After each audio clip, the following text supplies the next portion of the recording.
Suppose നിങ്ങളൊരു തുണിക്കടയിൽ പോവുകയാണ്, അവിടെ ഷർട്ടുകളുടെ സെക്ഷനിലേക്ക് പോവുകയാണ്. എന്നിട്ട് അവിടെ നിൽക്കുന്ന സെയിൽസ്മാനോട് ചോദിക്കുവാണ്, ചേട്ടാ എനിക്ക് ഒരു 3000 രൂപയ്ക്ക് താഴെയുള്ള ഏറ്റവും ബെസ്റ്റ് ആയിട്ടുള്ള ഷർട്ട് എടുത്തു തരണം എന്ന് പറഞ്ഞു കഴിഞ്ഞാൽ ആ ഒരു സെയിൽസ്മാൻ്റെ മനസ്സിൽ കൂടി എന്തായിരിക്കും പോകുന്നത്? അദ്ദേഹത്തിന് ബെസ്റ്റ് എന്ന് തോന്നി തിരഞ്ഞെടുത്ത് തരുന്ന ഷർട്ട് ആയിരിക്കുമോ ആക്ച്വലി ബെസ്റ്റ്? അല്ല, സത്യത്തിൽ അവിടെ എന്താണ് ശരിക്കും ബെസ്റ്റ്? ഇത് ചോദിക്കാൻ കാരണം വേറൊന്നുമല്ല, ബഡ്ജറ്റ് സ്മാർട്ട് വാച്ച് സെക്ഷൻ എന്ന് പറയുന്നത് ഇത്തരത്തിൽ വളരെയധികം കൺഫ്യൂസിംഗ് ആയി മാറിയിരിക്കുവാണ്. ഒട്ടനവധി സ്മാർട്ട് വാച്ചുകൾ ഉപയോഗിച്ച ഒരു എക്സ്പീരിയൻസ് നിന്നും എനിക്ക് മനസ്സിലായിരിക്കുന്നത് ഈ പറഞ്ഞിരിക്കുന്ന ബഡ്ജറ്റ് സ്മാർട്ട് വാച്ചുകളെല്ലാം തന്നെ തമ്മിൽ സെയിമാണ്. എല്ലാം വരുന്നതും ചൈനയിൽ നിന്നാണ്, അകത്തുള്ള ഹാർഡ്വെയറും സെയിം തന്നെയാണ്. സോ ഇതിൽ ഏറ്റവും നല്ല സ്മാർട്ട് വാച്ച് നിങ്ങൾക്ക് തിരഞ്ഞെടുക്കണമെങ്കിൽ നിങ്ങൾ തന്നെ നിങ്ങളുടെ ആക്ച്വൽ ഉപയോഗം എന്താണ് എന്നും അതിനകത്ത് എന്തൊക്കെ ഫീച്ചേഴ്സ് ഉണ്ടായാലും എന്തൊക്കെ ഫീച്ചേഴ്സ് നിങ്ങൾക്ക് വേണം എന്നുള്ളതും ചൂസ് ചെയ്യേണ്ടത് നിർബന്ധമായിട്ടുള്ള കാര്യമാണ്. പക്ഷെ എന്തൊക്കെ ഫീച്ചർ ആയിരിക്കും ഞാൻ ചൂസ് ചെയ്യേണ്ടത് എന്നറിയില്ല എന്നുണ്ടെങ്കിൽ ഈ വീഡിയോ ഡെഫിനറ്റ്ലി നിങ്ങൾക്ക് ഹെൽപ്പ് ചെയ്യും. ഈ ഒരു വീഡിയോ എന്ന് പറയുന്നത് നിങ്ങളൊരു ബഡ്ജറ്റ് സ്മാർട്ട് വാച്ച് ചൂസ് ചെയ്യാൻ പോവുകയാണെങ്കിൽ അതിൽ എന്തൊക്കെ കാര്യങ്ങൾ നോക്കണം എന്നുള്ളതിൻ്റെ ഒരു detailed video. So video start ചെയ്യും. നമ്മളൊരു സ്മാർട്ട് വാച്ചിൽ ഏറ്റവും ആദ്യം കാണുന്ന സാധനം എന്താണ്? സ്മാർട്ട് വാച്ചിന്റെ ഡിസ്പ്ലേ. സോ ഡിസ്പ്ലേയിൽ ബ്രൈറ്റ്നസ് പ്രധാന പങ്ക് വഹിക്കുന്നുണ്ട്. സോ ബ്രൈറ്റ്നസിന്റെ നിറ്റ്സ് എന്ന് പറഞ്ഞാൽ അതിന്റെ പ്രകാശം, അതിന്റെ മാക്സിമം പ്രകാശം എത്രയാണ് എന്നുള്ളത് നോക്കുക. ഒരു 500 നിറ്റ്സ് 600 നിറ്റ്സ് എന്നിങ്ങനെ കുറേയധികം ഉണ്ടാകും. കൂടുതൽ നമ്പർ ഉണ്ടെങ്കിൽ അത്രയും കൂടുതൽ പ്രകാശം കിട്ടും, അത്രയും കൂടുതൽ വിസിബിലിറ്റി നിങ്ങൾക്ക് വെയിലത്ത് കിട്ടും. സോ നിങ്ങൾ പുറത്തൊക്കെ കുറേയധികം പോകുന്ന വ്യക്തിയാണ് എന്നുണ്ടെങ്കിൽ വളരെ നല്ല നിറ്റ്സ് ഉള്ള ബ്രൈറ്റ്നസ് ഉള്ള സ്മാർട്ട് വാച്ച് ഡിസ്പ്ലേ മേടിക്കാം. ഇനി ഡിസ്പ്ലേ ബ്രൈറ്റ് ആയിരുന്നാൽ മാത്രം പോരാ, ആ ഒരു ഡിസ്പ്ലേക്ക് റെസല്യൂഷനും ക്ലാരിറ്റിയും ഉണ്ടാവണം. അതിനെ നമ്മൾ പറയുന്നത് പിക്സൽ പെർ ഇഞ്ച് ആണ്. അഥവാ നിങ്ങളുടെ സ്മാർട്ട് വാച്ചിൽ നിങ്ങൾ വാച്ച് വൈസ് ആയിട്ട് നിങ്ങളുടെ ഫോട്ടോ ഇട്ട് നോക്കി, ആ ഒരു ഫോട്ടോ നിങ്ങളുടെ സ്മാർട്ട് ഫോണിൽ ക്ലിയർ ആണെങ്കിലും സ്മാർട്ട് വാച്ചിൽ ഇട്ടപ്പോൾ അതിന്റെ ക്ലാരിറ്റി വല്ലാണ്ടങ്ങ് നഷ്ടപ്പെട്ടു എങ്കിൽ ആ ഒരു സ്മാർട്ട് വാച്ചിന്റെ പിക്സൽ പെർ ഇഞ്ച് കുറവാണ്. സോ കുറച്ചുകൂടി ഷാർപ്പറായിട്ടും ക്ലാരിറ്റി ഉള്ള പിക്ചേഴ്സ് ഒക്കെ നിങ്ങളുടെ സ്മാർട്ട് വാച്ചിൽ കാണണമെങ്കിൽ കൂടുതൽ പിക്സൽ പെർ ഇഞ്ച് ഉള്ള ഒരു സ്മാർട്ട് വാച്ച് മേടിക്കണം. ആൻഡ് സ്മാർട്ട് വാച്ചിന്റെ ഡിസ്പ്ലേ സൈസ് കൂടുന്നവരും പിക്സൽ പെർ ഇഞ്ച് കൂടും, പിക്സൽ പെർ ഇഞ്ച് കുറയും എന്നൊന്നുമില്ല. ഡിസ്പ്ലേയുടെ റെസല്യൂഷനും ഈ ഒരു പിക്സൽ പെർ ഇഞ്ച് തമ്മിൽ ഒരു ബന്ധവും ഇല്ല. എത്ര വലിയ ഡിസ്പ്ലേ ആയാലും എത്ര ചെറിയ ഡിസ്പ്ലേ ആയാലും പിക്സൽ പെർ ഇഞ്ച് കൂടുതലാണെങ്കിൽ ബെറ്റർ ആയിട്ടുള്ള ക്ലാരിറ്റി ഉണ്ടാവും. സോ അത് നിർബന്ധമായും നോക്കുക. അടുത്തത് പ്രധാനമായിട്ടും നോക്കേണ്ടതാണ് നിങ്ങളുടെ ഡിസ്പ്ലേയുടെ ടൈപ്പ്. പൊതുവെ ബഡ്ജറ്റ് സ്മാർട്ട് വാച്ചുകളിൽ 3 ടൈപ്പാണ് വരുന്നത്. ഒരെണ്ണം എന്ന് പറയുന്നത് TFT LCD, രണ്ടാമത്തത് IPS LCD, മൂന്നാമത്തത് AMOLED. ഈ മൂന്നിടത്തിലും എൻ്റെ പേഴ്സണൽ പ്രിഫറൻസ് എന്ന് പറയുന്നത് AMOLED തന്നെയാണ്. AMOLED ഡിസ്പ്ലേ ആണെങ്കിൽ നിങ്ങൾക്ക് കുറച്ചുകൂടി നല്ലൊരു ഷാർപ്പ്നെസ്സും അതേപോലെ കുറച്ചുകൂടി നല്ലൊരു ബാറ്ററി ലൈഫും ലഭിക്കും. ആൻഡ് AMOLED ഡിസ്പ്ലേസ് കിട്ടുവാണെങ്കിൽ ഡെഫിനറ്റ്ലി അതായിരിക്കണം നിങ്ങളുടെ പ്രൈമറി ഇമ്പോർട്ടൻസ്. പക്ഷേ സ്മാർട്ട് വാച്ചിന്റെ ഡിസ്പ്ലേ കാണാനായിട്ട് രസം ഉണ്ടായാൽ മാത്രം പോരാ, നിങ്ങൾ സ്മാർട്ട് വാച്ചിന്റെ ഡിസ്പ്ലേയിലൂടെ നാവിഗേറ്റ് ചെയ്യുന്ന സമയത്ത് സ്ക്രോളിംഗ് സ്മൂത്ത് ആയിരിക്കണം. സോ പൊതുവെ പറ്റുന്നത് എന്താ വെച്ചാൽ സ്മാർട്ട് വാച്ചുകളൊക്കെ മേടിച്ച് നിങ്ങൾ സ്ക്രോൾ ചെയ്യുന്ന സമയത്ത് ഭയങ്കര ജിറ്ററിംഗ് ആയിരിക്കും, ഭയങ്കര സ്റ്റട്ടറിങ്ങും ഒരു ലാഗ് ഒക്കെ ഫീൽ ചെയ്യും. ഈ ലാഗ് ഫീൽ ചെയ്യുന്നതിന്റെ റിഫ്രഷ് റേറ്റ് കുറവായതുകൊണ്ട് സോ നിങ്ങൾ മേടിക്കുന്ന സ്മാർട്ട് വാച്ചിൽ മിനിമം 40 to 60 ഹെർട്സിന്റെ ഒരു റിഫ്രഷ് റേറ്റ് ഉണ്ട് എന്ന് ഉറപ്പുവരുത്തുക.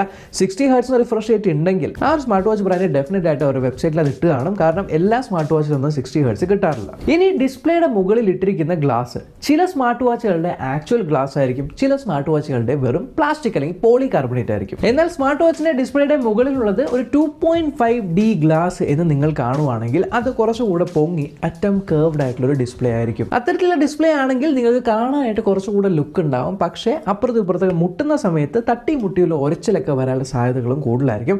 പക്ഷേ ലുക്ക് വേണോ അതോ കുറച്ചുകൂടെ ഡ്യൂറബിലിറ്റി വേണോ എന്നുള്ളത് നിങ്ങളുടെ സ്വന്തം ചോയ്സ് ആയിരിക്കും. അതുപോലെ തന്നെ AMOLED ഡിസ്പ്ലേ ഉള്ള ഒരു വാച്ചാണ് നിങ്ങൾ ചൂസ് ചെയ്യുന്നതെങ്കിൽ അതിനകത്ത് ഓൾവേസ് ഓൺ ഡിസ്പ്ലേ ഉണ്ടോ ഇല്ലയോ എന്ന് കൺഫേം ചെയ്യുക. ഇത് പറയാൻ കാരണം വേറെ ഒന്നുമല്ല, ഉദാഹരണത്തിന് ഇപ്പോൾ സാംസങ്ങിന്റെ A33 എന്ന് പറഞ്ഞ സ്മാർട്ട് ഫോൺ നിങ്ങൾ മേടിച്ചു എന്ന് വിചാരിക്കുക. A33 സ്മാർട്ട് ഫോണിനകത്ത് എന്താണ് AMOLED ഡിസ്പ്ലേ ആണ് ഉള്ളത്. പക്ഷേ അതിനകത്ത് നിങ്ങൾ always on display option on ആക്കാൻ നോക്കിക്കഴിഞ്ഞാൽ അതിനകത്ത് ഓൾവേസ് ഓൺ ഡിസ്പ്ലേ ഇല്ല. ഇതേപോലെ തന്നെ റിയൽമിയുടെ ഏതൊരു ഡിവൈസ് റിയൽമി 9 Pro ആണ് എന്ന് തോന്നുന്നു, അതിനകത്തും ഇതേപോലെ AMOLED ഡിസ്പ്ലേ ആയിരുന്നു. പക്ഷെ അതിനകത്തും ഓൾവേസ് ഓൺ ഡിസ്പ്ലേ ഒരു ഓപ്ഷൻ ഉണ്ടായില്ല. അതുകൊണ്ട് തന്നെ AMOLED ഡിസ്പ്ലേ ഒരു സ്മാർട്ട് വാച്ച് ആണെങ്കിൽ അതിന് എന്തായാലും ഓൾവേസ് ഓൺ ഡിസ്പ്ലേ ഉണ്ടാകും എന്ന് നിങ്ങൾ ചിന്തിക്കരുത്. ഡെഫിനറ്റ് ആയിട്ടും വല്ല റിവ്യൂ വീഡിയോ കണ്ട് അതിനകത്ത് ഓൾവേസ് ഓൺ ഡിസ്പ്ലേ ഉണ്ടോ ഇല്ലയോ എന്ന് ഉറപ്പ് വരുത്തുക. അല്ലെങ്കിൽ മേടിച്ച് കഴിഞ്ഞ് പിന്നെ അയ്യോ ഓൾവേസ് ഓൺ ഡിസ്പ്ലേ ഇല്ലല്ലോ എന്ന് പറഞ്ഞ് വറി ചെയ്തിട്ട് കാര്യമില്ല. അതുപോലെ തന്നെ ഒട്ടുമിക്ക സ്മാർട്ട് വാച്ചുകളിൽ നമ്മൾ ഉണ്ടാകും എന്ന് വിചാരിക്കുന്ന എന്നാൽ ഉണ്ടാകാത്തൊരു സാധനമാണ് ടാപ്പ് ടു വേക്ക്. അഥവാ ഇപ്പോൾ ഒരു വാച്ച് ഇങ്ങനെ ടാപ്പ് ചെയ്ത് കഴിഞ്ഞാൽ സ്ക്രീൻ വേക്ക് ആവുന്ന പരിപാടി ഒട്ടുമിക്ക ബഡ്ജറ്റ് സ്മാർട്ട് വാച്ചുകളിലും ഇല്ല. ഈ അടുത്തായിട്ട് ഇറങ്ങിയ വളരെ ചുരുക്കം സ്മാർട്ട് വാച്ചുകളിൽ മാത്രം, അതേപോലെ ബഡ്ജറ്റ് കൂടിയ സ്മാർട്ട് വാച്ചുകളിൽ മാത്രമാണ് തൊട്ട് കഴിഞ്ഞാൽ സ്ക്രീൻ ഓണാവുന്ന പരിപാടി ഉള്ളത്. സോ അതിലും നിങ്ങൾ റിവ്യൂ വീഡിയോ കാണേണ്ടി വരും, അല്ലെങ്കിൽ ആ ഒരു ഫീച്ചർ അവരുടെ വെബ്സൈറ്റിൽ മെൻഷൻ ചെയ്തിട്ടുണ്ടോ എന്ന് നോക്കേണ്ടി വരും. അതുപോലെ തന്നെ സ്മാർട്ട് വാച്ചുകളിൽ റേസ് ടു വേക്ക് എന്ന് പറഞ്ഞ ഫീച്ചർ നമ്മൾ വിചാരിക്കും ഒട്ടുമിക്ക എല്ലാ സ്മാർട്ട് വാച്ചുകളിലും ഉണ്ടാവുന്നു. പക്ഷേ മിക്ക സ്മാർട്ട് വാച്ചുകളിലും ബൈ ഡിഫോൾട്ട് ഉണ്ടാകും. പക്ഷേ ആ ഒരു സാധനം ആപ്പിൽ ഓഫ് ആയിരിക്കും, അല്ലെങ്കിൽ ചില വളരെ ബഡ്ജറ്റ് കുറഞ്ഞ സ്മാർട്ട് വാച്ചുകൾ അതിലുണ്ടാവില്ല, അല്ലെങ്കിൽ മര്യാദയ്ക്ക് വർക്ക് ചെയ്യില്ല. സോ ആ ഒരു കാര്യവും നിങ്ങൾ റിവ്യൂ വീഡിയോസ് കണ്ട് തന്നെ ഉറപ്പ് വരുത്തേണ്ടി വരും. സോ ഡിസ്പ്ലേനെ കുറിച്ച് ഇത്രയും കാര്യങ്ങൾ നമ്മൾ പറഞ്ഞു. And final word of advice, നിങ്ങൾ സ്മാർട്ട് വാച്ച് മേടിക്കുമ്പോൾ ഈ സ്മാർട്ട് വാച്ച് കമ്പനികളുടെയൊക്കെ വെബ്സൈറ്റിലോ ആമസോണിലൊക്കെ പോയിട്ട് നമ്മൾ ആ ഒരു അഡ്വർടൈസ്മെൻറ്റ് ഫോട്ടോസ് കാണുമ്പോൾ അതിനകത്ത് സ്ക്രീനൊക്കെ ടോട്ടൽ ബെസൽലെസ് ആയിട്ട് വളരെ നല്ല രസമായിട്ടൊക്കെ കാണും. അത് വിശ്വസിച്ച് നിങ്ങൾ സ്മാർട്ട് വാച്ച് മേടിക്കരുത്. ഡെഫിനറ്റ് ആയിട്ടും ആൾക്കാർ പോസ്റ്റ് ചെയ്തിരിക്കുന്ന ഫോട്ടോ, ആക്ച്വൽ ഫോട്ടോസ് നോക്കുക, ബെസൽസ് ഒക്കെ എത്രയുണ്ട് എന്നുള്ള കാര്യങ്ങളൊക്കെ. അല്ലാണ്ട് കമ്പനി തരുന്ന ഫോട്ടോ നിങ്ങൾ കണ്ട് മേടിച്ചു കഴിഞ്ഞാൽ എന്തായാലും അത്ര തിൻ ബെസൽസ് ഒന്നും സ്മാർട്ട് വാച്ചിൽ ഉണ്ടാവില്ല. പിന്നീട് നിങ്ങൾ ഫൂൾ ആയി പോകും. ഓക്കെ, ഡിസ്പ്ലേ കഴിഞ്ഞാൽ ഇനി നമ്മുടെ പ്രയോറിറ്റി എന്ന് പറയുന്നത് സ്മാർട്ട് വാച്ചിന്റെ ബിൽഡാണ്, അഥവാ ഫ്രെയിം അല്ലെങ്കിൽ അത് കവറിംഗ്. ഇത് പൊതുവെ രണ്ട് ടൈപ്പിൽ വരാറുണ്ട്. ഒന്ന് പോളി കാർബണേറ്റ് അല്ലെങ്കിൽ പ്ലാസ്റ്റിക് എന്ന് പറയും, രണ്ടാമത്തത് മെറ്റാലിക് കേസിംഗ് ആയിരിക്കും. സോ പൊതുവെ പ്ലാസ്റ്റിക് അല്ലെങ്കിൽ പോളി കാർബണേറ്റിനേലും എത്രയോ ഡ്യൂറബിൾ ആയിരിക്കും മെറ്റാലിക് കേസുകൾ. എന്നാൽ അത്രത്തോളം തന്നെ കൂടുതൽ സ്ക്രാച്ചുകൾ വരാനുള്ള സാധ്യതകളും മെറ്റാലിക് കേസുകൾക്ക് ഉണ്ടാവും. ആൻഡ് നിങ്ങൾ ലൈറ്റ് വെയിറ്റ് ആയിട്ടുള്ള സ്മാർട്ട് വാച്ചുകളാണ് നോക്കുന്നതെങ്കിൽ പോളി കാർബണേറ്റ് സ്മാർട്ട് വാച്ച് ആൾക്കാർക്ക് വെയിറ്റ് കുറവ്, മെറ്റാലിക്കിന് ഡെഫിനറ്റ്ലി വെയിറ്റ് കൂടുതലായിരിക്കും. ഇനി വെയിറ്റ് കൂടുതലായാലും കുറവായാലും സ്മാർട്ട് വാച്ചിന്റെ ഡ്യൂറബിലിറ്റിനെ കാണിക്കുന്ന ഒരു പ്രധാന ഫാക്ടറാണ് അതിന്റെ IP റേറ്റിംഗ്. സോ നിങ്ങളൊരു സ്മാർട്ട് വാച്ച് സ്വിമ്മിങ്ങിന്, സൈക്ലിങ്ങിന് അല്ലെങ്കിൽ ഓടാനായിട്ട്, ജിമ്മിലൊക്കെ പോകാനായിട്ട് യൂസ് ചെയ്യുകയാണെങ്കിൽ IP റേറ്റിംഗ് ഡെഫിനറ്റ് ആയിട്ടും വേണം. IP റേറ്റിംഗുകൾ എങ്ങനെയൊക്കെയാണ് എന്നുള്ളതിന്റെ വിശദമായിട്ടുള്ള വീഡിയോ നമ്മൾ ഇതിന് മുന്നേ ഇട്ടിട്ടുണ്ട്. കാർഡ് ഇവിടെ കൊടുത്തേക്കാം, താഴെ ഡിസ്ക്രിപ്ഷനിൽ ലിങ്ക് കൊടുത്തേക്കാം. ഈ വീഡിയോ കണ്ടത് ഡെഫിനറ്റ് ആയിട്ടും കണ്ട് മനസ്സിലാക്കുക. ഇനി നമ്മുടെ സ്മാർട്ട് വാച്ചിന് വേണ്ടതാണ് ബ്ലൂടൂത്ത് കണക്ടിവിറ്റി. ബ്ലൂടൂത്ത് എന്ന് എഴുതിയാൽ മാത്രം നിങ്ങളുടെ സ്മാർട്ട് വാച്ച് വളരെ നല്ല രീതിയിൽ കണക്ട് ആവണമെന്നില്ല. ബ്ലൂടൂത്തിന്റെ വെർഷനും അത്രത്തോളം ഇമ്പോർട്ടൻ്റ് ആണ്. ബ്ലൂടൂത്തിന്റെ വെർഷൻ കൂടുന്തോറും നിങ്ങളുടെ സ്മാർട്ട് ഫോണുമായിട്ട് കണക്ട് ആയിരിക്കുന്ന റേഞ്ച് കൂടും, അതേപോലെ തന്നെ സ്ട്രെങ്ത് കൂടും, ആൻഡ് ബ്ലൂടൂത്ത് കൺസ്യൂം ചെയ്യുന്ന ബാറ്ററി കുറയും. ബ്ലൂടൂത്ത് 5.0 വെർഷൻ തൊട്ട് അവൈലബിൾ ആണ്. പക്ഷേ ഇപ്പോൾ നിങ്ങൾ എടുക്കുകയാണെങ്കിൽ ലേറ്റസ്റ്റ് ആയിട്ടുള്ള ബ്ലൂടൂത്ത് 5.3 വെർഷൻ എടുക്കുക. അതാകുമ്പോൾ കുറച്ചുകൂടെ സ്റ്റേബിൾ ആയിട്ടുള്ള കണക്ഷൻ മെയിൻറ്റെയിൻ ചെയ്യാനായിട്ട് പറ്റും. അതുപോലെ തന്നെ നിങ്ങളൊരു കോളിംഗ് സ്മാർട്ട് വാച്ച് ആണ് നോക്കുന്നതെങ്കിൽ എല്ലാ കോളിംഗ് സ്മാർട്ട് വാച്ചും ഒരേപോലെ പെർഫോം ചെയ്യണമെന്നില്ല. അതിനുവേണ്ടിയും നിങ്ങൾ റിവ്യൂ വീഡിയോ കണ്ട് കോൾ ക്വാളിറ്റി, മൈക്രോഫോൺ ക്വാളിറ്റിയും ഉറപ്പുവരുത്തുക. ചില സ്മാർട്ട് വാച്ചുകൾ ഡെഡിക്കേറ്റഡ് ആയിട്ട് കോളിംഗ് ചിപ്സെറ്റുകൾ ഉണ്ടാകും. അതുകൊണ്ട് നിങ്ങൾ ബ്ലൂടൂത്ത് വാച്ചുമായിട്ട്, ആപ്പുമായിട്ട് കണക്ട് ചെയ്ത് വീണ്ടും നിങ്ങളൊരു ഓഡിയോ ഡിവൈസ് ആയിട്ട് കണക്ട് ചെയ്യേണ്ട ഒരു ആവശ്യം വരാറില്ല. സോ കൺവീനിയൻസ് വൈസ് നോക്കുകയാണെങ്കിൽ ഡെഡിക്കേറ്റഡ് ചിപ്പൊക്കെ ഉണ്ടെങ്കിൽ കുറച്ചുകൂടെ എളുപ്പമായിരിക്കും. ആൻഡ് അതുപോലെ ഞാൻ റിവ്യൂ വീഡിയോസ് ചെയ്യുന്ന സമയത്ത് കണ്ടിരിക്കുന്ന ഏറ്റവും വലിയൊരു കൺഫ്യൂഷനാണ്, ചേട്ടൻ്റെ റിവ്യൂ വീഡിയോ കണ്ട് ഞാൻ ഒരു സ്മാർട്ട് വാച്ച് മേടിച്ചു, പക്ഷേ ഇതിനകത്ത് എനിക്ക് ആപ്പ് ഫേസ് പോലും മാറ്റാനായിട്ട് പറ്റുന്നില്ല എന്ന്. ആൻഡ് ഇതിനെപ്പറ്റി കൂടുതൽ ഗവേഷണം നടത്തിയപ്പോഴാണ് എനിക്ക് മനസ്സിലായത് ആ വ്യക്തി ആ വാച്ച് ഐഫോണുമായിട്ടാണ് പെയർ ചെയ്തത്. സോ നിങ്ങൾ ഓർക്കേണ്ട ഒരു കാര്യം, ഒരു സ്മാർട്ട് വാച്ച് മേടിക്കുന്ന സമയത്ത് ആ ഒരു സ്മാർട്ട് വാച്ച് iOS-ലും ആൻഡ്രോയിഡിലും കോമ്പാറ്റബിൾ ആണോ എന്ന് നോക്കുക.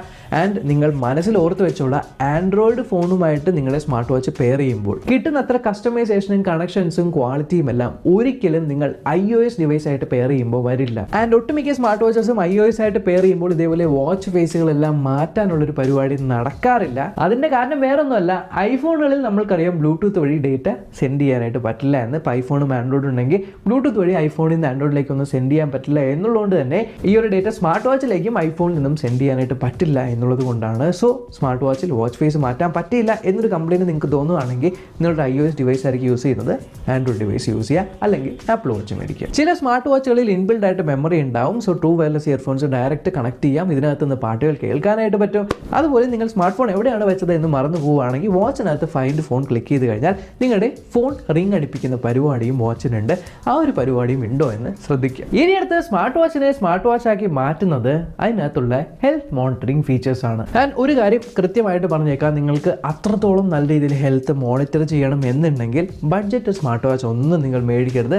ഐദർ നല്ല ബ്രാൻഡഡ് ആയിട്ടുള്ള ഫിറ്റ്നസ് ട്രാക്കേഴ്സ്, ഇപ്പോൾ ഗാർമിനോ അല്ലെങ്കിൽ ഫിറ്റ്ബിറ്റോ അങ്ങനത്തെ ഫിറ്റ്നസ് ട്രാക്കേഴ്സ് മേടിക്കുക, അല്ലെങ്കിൽ വില കൂടിയ സാംസങ് വാച്ചോ ആപ്പിൾ വാച്ചോ അന്നിങ്ങനെ ഹെൽത്ത് എന്തായാലും കൃത്യമായിട്ട് മോണിറ്റർ ചെയ്യാൻ പറ്റും എന്നുള്ള വില കൂടിയ ഡിവൈസുകൾ മേടിക്കുക.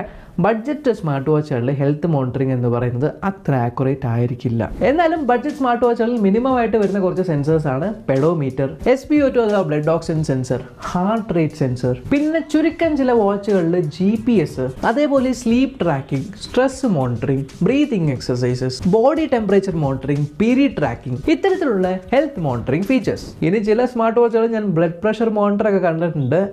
അതൊക്കെ കുറച്ച് ഓവറാണ്. ഹാർട്ട് റേറ്റ് SpO2 തന്നെ ചക്ക വീണ മുയിലെത്തുന്നുള്ള രീതിയിലാണ് പല ബഡ്ജറ്റ് സ്മാർട്ട് വാച്ചുകളിലും മെഷർ ചെയ്തുകൊണ്ടിരിക്കുന്നത്. ഇനി അടുത്ത ഫിറ്റ്നസ് ഓറിയന്റഡ് ആയിട്ട് നമ്മൾ നോക്കുവാണെങ്കിൽ മെയിൻ ആയിട്ടും വരുന്നത് സ്പോർട്സ് മോഡ്സ് ആണ്. ഒരു സ്മാർട്ട് വാച്ചിനകത്ത് 100 സ്പോർട്സ് മോഡ്സ് ഉണ്ട്, 200 സ്പോർട്സ് മോഡ്, 500 സ്പോർട്സ് മോഡ്. എൻ്റെ പൊന്നു, ഇത്ര മാത്രം സ്പോർട്സ് മോഡിന്റെ ആവശ്യമില്ല. And apple watch, Samsung watch പോലത്തെ കമ്പനികളിലെ സ്പോർട്സ് മോഡിൽ ഇറക്കുമ്പോൾ അതിന്റെ പിറകെ നല്ല രീതിയിൽ R&D നടത്തുന്നുണ്ട്. ജിമ്മിൽ പോയിട്ട് നിങ്ങൾ സ്കിപ്പിംഗ് ചെയ്യുമ്പോഴും വെയിറ്റ് ട്രെയിനിങ് ചെയ്യുമ്പോഴും ഈ രണ്ടെണ്ണത്തിനും രണ്ട് രീതിയിൽ മെഷർ ചെയ്യാനായിട്ടുള്ള ഗവേഷണം ആപ്പിൾ വാച്ചും സാംസങ് വാച്ചൊക്കെ ചെയ്ത് കാണും. പക്ഷേ ഈ ബഡ്ജറ്റ് സ്മാർട്ട് വാച്ചുകളെല്ലാം ഇത്തരത്തിൽ ഗവേഷണം ഒന്നും ചെയ്തിട്ടല്ല വരുന്നത്. എല്ലാത്തിലും മെഷർ ചെയ്യുന്നത് നിങ്ങളുടെ ഹാർട്ട് റേറ്റും പെഡോമീറ്റർ SpO2 ഒക്കെ തന്നെയാണ്. അതുകൊണ്ട് തന്നെ സ്പോർട്സ് മോഡുകളുടെ എണ്ണം ധാരാളം ഉണ്ട് എന്നുണ്ടെങ്കിൽ അതൊരു അഡ്വാൻറ്റേജ് ആയിട്ട് നമുക്ക് പറയേണ്ട ഒരു കാര്യമില്ല.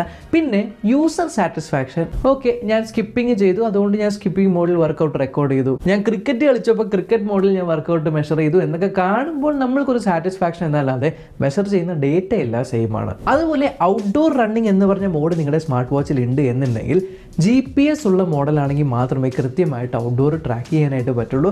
അല്ലെങ്കിൽ നിങ്ങളുടെ കയ്യിൽ എപ്പോഴും സ്മാർട്ട് ഫോൺ പോക്കറ്റിൽ വേണം, സ്മാർട്ട് ഫോണിലെ GPS മെഷർ ചെയ്തിട്ട് ആപ്ലിക്കേഷനകത്ത് കാണിക്കാനായിട്ട്. അതുകൊണ്ട് ഔട്ട്ഡോർ റണ്ണിങ് ഒക്കെ കുറേ ഉണ്ട് എന്നുണ്ടെങ്കിൽ ഡെഫിനറ്റ്ലി GPS ഉള്ള മോഡൽ വാച്ച് തന്നെ മേടിക്കണം. പിന്നെ നിങ്ങളുടെ സ്മാർട്ട് വാച്ചിൽ റിയൽ ടൈം ഹാർട്ട് മോണിറ്ററിംഗ് വേണം. അഥവാ കൃത്യമായിട്ട് ഇത്ര ഇൻ്റർവെല്ലിൽ ഹാർട്ട് ഇങ്ങനെ മോണിറ്റർ ചെയ്തുകൊണ്ടേയിരിക്കുക എന്ന്. അതേപോലെ ഹൈ ഹാർട്ട് റേറ്റ് ആണെങ്കിൽ നിങ്ങളെ അലർട്ട് ചെയ്യുന്നു. ഹാർട്ട് റേറ്റ് ഇത്ര മിനിറ്റിന് ഇത്ര കൂടുതലായിപ്പോയി, ഹൈ ഹാർട്ട് റേറ്റ് ആണ് എന്നുള്ളൊരു അലേർട്ട് നിങ്ങൾക്ക് തരുന്നൊരു ഫീച്ചറും ആ ഒരു വാച്ചിലുണ്ടെങ്കിൽ അത്രയും ഉപകാരം. ഇനി നോർമൽ ക്ലോക്കുകളുടെ ഫീച്ചർ നോക്കുവാണെങ്കിൽ അലാം ഫീച്ചർ വേണം, ടൈമർ ഫീച്ചർ വേണം, സ്റ്റോപ്പ് വാച്ച് ഫീച്ചർ വേണം, അല്ലാണ്ട് റിമൈൻഡേഴ്സ് വെക്കാനായിട്ടും പറ്റണം. ഇനി അതേപോലെ നിങ്ങൾ സമയം കാണുന്ന വാച്ച് ഫേസ് കസ്റ്റമൈസ് ചെയ്യാനായിട്ട് പറ്റണം.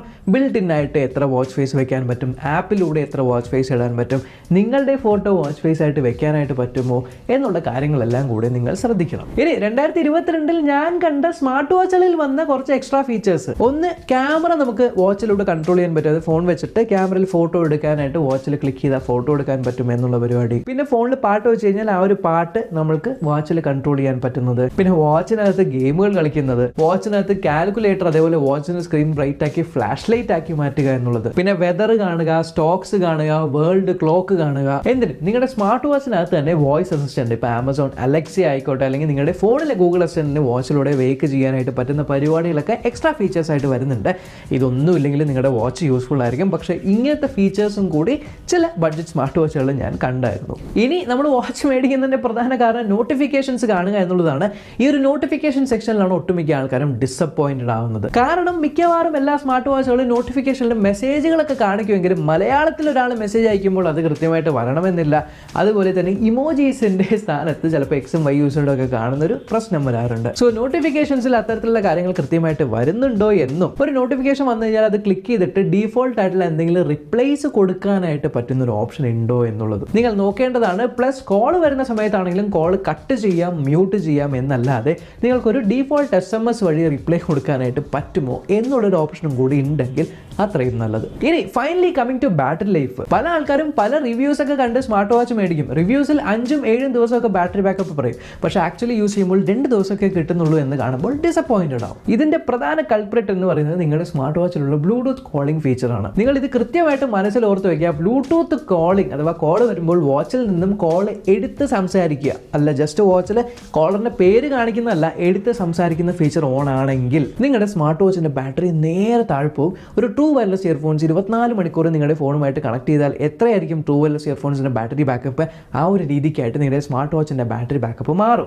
ബ്ലൂടൂത്ത് കോളിംഗ് വേണ്ട എന്നുള്ള സമയത്ത് ബ്ലൂടൂത്ത് കോളിംഗ് ഓഫ് ആക്കി ഇട്ട് കഴിഞ്ഞാൽ നിങ്ങൾക്ക് 5-7 ദിവസം വരെ ബാറ്ററി ബാക്കപ്പ് മിക്ക സ്മാർട്ട് വാച്ചുകളിലും കിട്ടും. അതുപോലെ തന്നെ നിങ്ങളുടെ സ്മാർട്ട് വാച്ചിൽ ഫാസ്റ്റ് ചാർജിംഗ് എന്ന് പറയുന്ന ഫീച്ചർ എഴുതിയിട്ടുണ്ടോ എന്ന് നോക്കുക. ഇപ്പോൾ ബോട്ടിന്റെ സ്മാർട്ട് വാച്ചുകളിലൊക്കെ ASAP ചാർജിംഗ് എന്ന് പറയുമ്പോൾ 10 മിനിറ്റ് ചാർജ് ചെയ്താൽ ഇത്ര മണിക്കൂറത്തേക്ക് യൂസ് ചെയ്യാം എന്നുള്ള പരിപാടികളൊക്കെ അതൊക്കെ ഉണ്ടെങ്കിൽ അത്രയും നല്ലത്. പിന്നെ വാച്ചിനകത്ത് ചില വാച്ചുകളിൽ പവർ സേവിംഗ് മോഡൊക്കെ വരുന്നുണ്ട്, അതും കൂടെ ഉണ്ടെങ്കിൽ അത്രയും നല്ലത്. ആൻഡ് ഈ പറഞ്ഞ കാര്യങ്ങൾക്കെല്ലാം ഉപരി നിങ്ങൾ മേടിക്കുന്ന സ്മാർട്ട് വാച്ച് ബ്രാൻഡഡ് വാച്ച് ആണെങ്കിൽ അതിന് വാറണ്ടി ഉണ്ടോ? 6 മാസത്തെ വാറണ്ടി ആണോ, 12 മാസത്തെ വാറണ്ടി ആണോ എന്നും, ഇതിന് വാറണ്ടി കിട്ടുന്നുണ്ടോ, ആൾക്കാർക്ക് കംപ്ലൈൻറ്റ് വന്നിട്ട് എന്തെങ്കിലും കൊടുത്ത് മാറ്റി കിട്ടുന്നുണ്ടോ എന്നുള്ള റിവ്യൂസ് എല്ലാം ആ ഒരു കമ്പനിയെ കുറിച്ച് ചെറുതായിട്ടൊന്ന് ഗൂഗിളിൽ സെർച്ച് ചെയ്ത് പഠിക്കുന്നതും നിങ്ങൾക്ക് യൂസ്ഫുൾ ആയിരിക്കും. പ്ലസ് ഈ പ്രൊഡക്റ്റ് മേടിച്ച് വാറണ്ടിക്ക് രജിസ്റ്റർ ചെയ്യണോ, ഈ ഒരു പ്രൊഡക്റ്റ് കംപ്ലൈൻറ്റ് ആയി കഴിഞ്ഞാൽ എങ്ങനെ ഞാൻ വാറണ്ടി ക്ലെയിം ചെയ്യും എന്നുള്ള ഡേറ്റ അതിന് മുന്നേ തന്നെ നിങ്ങൾ സൂക്ഷിച്ച് വെക്കുന്നത് നല്ലതായിരിക്കും. പിന്നീടൊരു പ്രശ്നം വന്നു കഴിഞ്ഞാൽ ആ സമയത്ത് നിങ്ങൾ തിരയുന്നതിലും ഉപരി. സോ ഈ ഒരു വീഡിയോയിലൂടെ നിങ്ങൾക്കൊരു സ്മാർട്ട് വാച്ച് തിരഞ്ഞെടുക്കുമ്പോൾ എന്തൊക്കെ കാര്യങ്ങളാണ് കൃത്യമായിട്ട് നോക്കേണ്ടത്, പ്രത്യേകിച്ചും ബഡ്ജറ്റ് സ്മാർട്ട് വാച്ച് തിരഞ്ഞെടുക്കുമ്പോൾ എന്നുള്ള കാര്യം നിങ്ങൾക്ക് കൃത്യമായിട്ട് മനസ്സിലായി എന്നുണ്ടെങ്കിൽ വീഡിയോയ്ക്ക് ലൈക്ക് കൊടുക്കുക. ആൻഡ് ചാനൽ ആദ്യമായിട്ടാണ് കാണുന്നതെങ്കിൽ സബ്സ്ക്രൈബ് ചെയ്യാനും ബെല്ലൈക്കൻ ക്ലിക്ക് ചെയ്ത് ഓൾ നോട്ടിഫിക്കേഷൻ എനേബിൾ ചെയ്യാനും മറക്കണ്ട. നമ്മൾക്കിനി അടുത്ത വീഡിയോ കാണാം. ബൈ.